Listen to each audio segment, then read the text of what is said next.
નમસ્કાર, સ્વાગત છે આપનું આરબી ન્યૂઝના કાર્યક્રમ કવિતાના સફરનામામાં. હું અશ્વિન રાઠોડ, ઉપનામ સ્વયંભૂ. આજની મારી રચનાનું શીર્ષક છે પ્રેમનો પાસવર્ડ, જે એક અછાંદસ કાવ્ય છે. આપની સમક્ષ રજૂ કરું છું. ડિજિટલ દુનિયાના આ ભીડભાડ ભર્યા રસ્તાઓ પર મેં શોધ્યો છે એક અનોખો વિસામો, જે છે લોક હૃદય. અહીં કોઈ પિન કે પેટર્ન કામ નથી આવતી.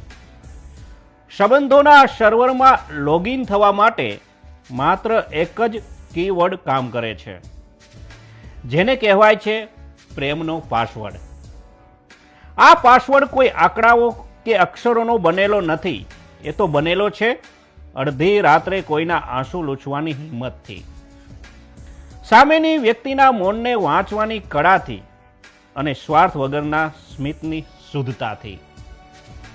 જ્યારે તમે આ પાસવર્ડ ટાઈપ કરો છો ને, ત્યારે કોઈ પણ હૃદયના કપાટ આપોઆપ ખુલી જાય છે.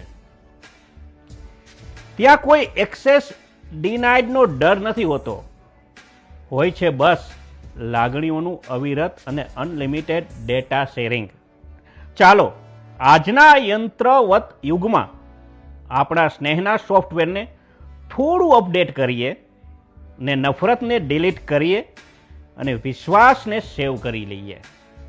કારણ કે જ્યારે હૃદય લોક હોય ને, ત્યારે માત્ર સ્વયંભૂ પ્રેમ જ એની માસ્ટર કી બની શકે છે.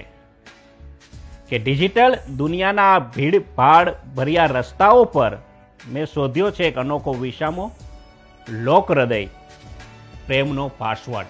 તો આથી મારી અછાંદસ કાવ્ય, જેનું શીર્ષક હતું પ્રેમનો પાસવર્ડ, મેં આપની સમક્ષ રજૂ કરી. આશા રાખું છું આ કાવ્ય તમને ગમશે.